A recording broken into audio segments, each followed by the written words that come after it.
I'm sure that the Secretary of State in that announcement-packed speech will have generated a lot of questions and energy from you. But I am conscious that probably indemnity is the one thing that's made everyone's ears prick up most keenly. And so while people are queuing up, I'd like to invite the chair of the GPC, Richard Vaughtry, because I know he's here in the audience. Perhaps he and I will perhaps ask you a couple of questions on indemnity so that other people don't have to, because partly we know that it's a very early announcement. There's not a huge amount to be said just yet, other than we welcome it. Can I just check with you? Hi, Richard. So a state-backed indemnity scheme. So does that mean the GPs will not need their own indemnity cover? It doesn't mean that there won't be any requirement for indemnity cover, but we want to match what we do in the hospital sector, whereby, because we are in control of things like the discount rate, we can have a much, much better control of the costs of indemnity, and we can bring those costs down. And so we are confident that we will be able to deliver a system that is more predictable and more affordable. We need to conclude negotiations with the MDOs, particularly over things like historic liabilities. The medical defence organisations, yeah. Yeah, particularly over things like historic liabilities.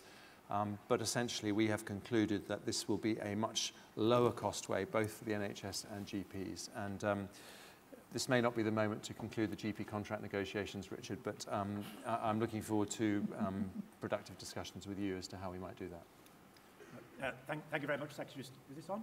Yeah. Yeah. Thank you very much, Secretary of State. We welcome the commitment you've made today. I think that's taken some significant work between ourselves and the college and other organisations to get to the stage where we are today. We know there's a lot of work to be done. Yeah. But I think just for today, it'd be helpful if you could give us an assurance that the commitment for a state-backed scheme will include all GPs providing NHS care. So this is partners, sessional GPs, locum GPs, whether you're working in an out-of-hours setting, whether you're working in your practice.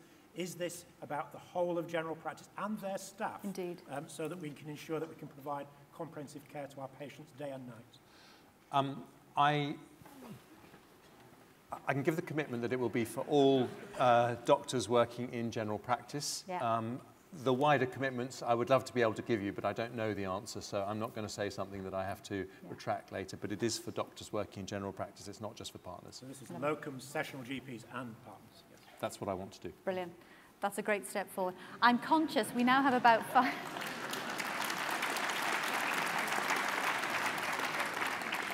The timer tells me we have 60 seconds left before I can spend a bit longer if you can. That would be great. What I'm going to try and do now is I'm going to take 2 questions, one after another. I would ask people asking questions to be succinct, snappy, and ask a question, but please introduce yourselves. I'll ask microphone 4. We'll start with you, please. That's you at the back. Yeah. Pink shirt. Can you hear me? Yes. Yeah. Hello, Mr. Hunt. Thanks for coming today. My name's Carter Singh. I'm a GP in Nottinghamshire, in a very deprived area. I completely get that no health secretary is ever going to commit career suicide by having an open and honest, frank discussion with GPs or the population about how bad things are, because ultimately this kind of thing doesn't win votes. But until we drop the strap lines and have this discussion and take the first step in acknowledging how bad the situation is, we can't do anything about it. The extra £2 billion you've earmarked to the NHS isn't extra at all. It's simply what we need to stand still. The system has been working thus far based largely upon unpaid goodwill from GPs, and this can't continue.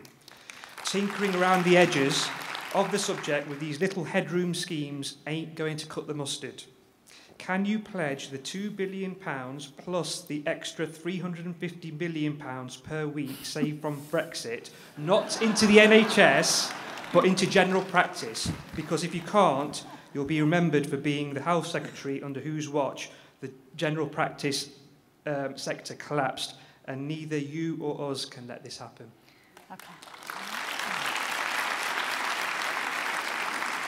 And we'll take a comment and a question from microphone 3. Thank you. Yeah, lady in pink. Is this on? Yes, it is. Yeah.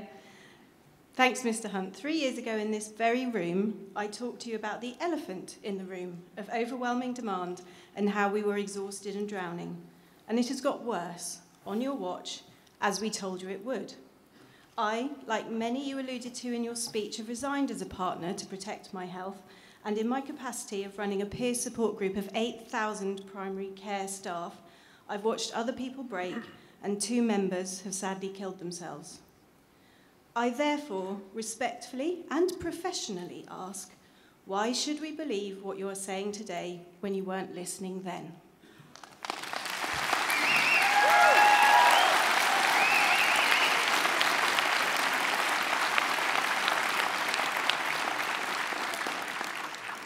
Well, I respectfully and professionally profoundly disagree with the sentiment of that question. And I'm sorry that if that's what you think, but let me be clear. I did not say when I was here before that we were going to solve these problems overnight.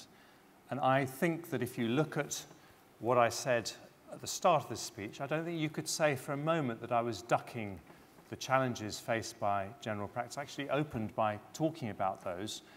But the long-term issue is getting more GPs to do the work that we need general practice to do. And what have I done in the 3 years since I came here before? I have put in place a program to get 5,000 more doctors working in general practice. That doesn't happen overnight. It takes a lot of work. I think I showed you today that we've made good progress on the medical school side, but we need to do a lot better in terms of the retention side.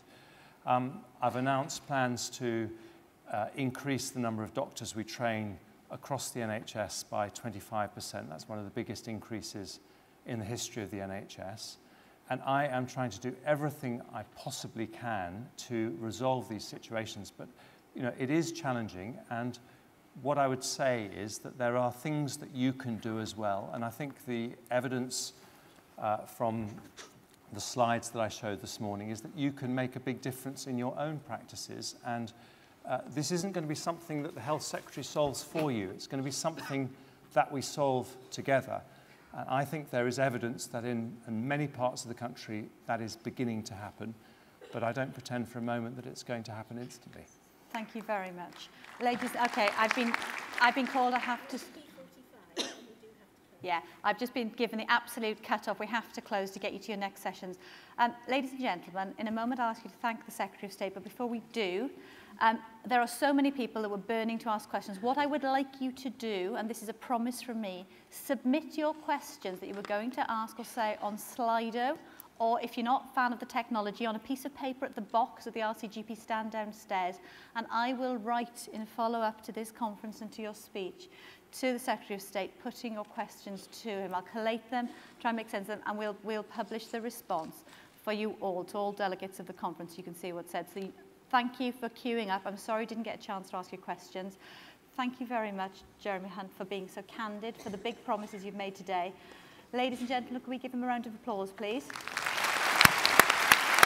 you very much, Helen. Thank you. Thanks, Richard. All the best. Thank you.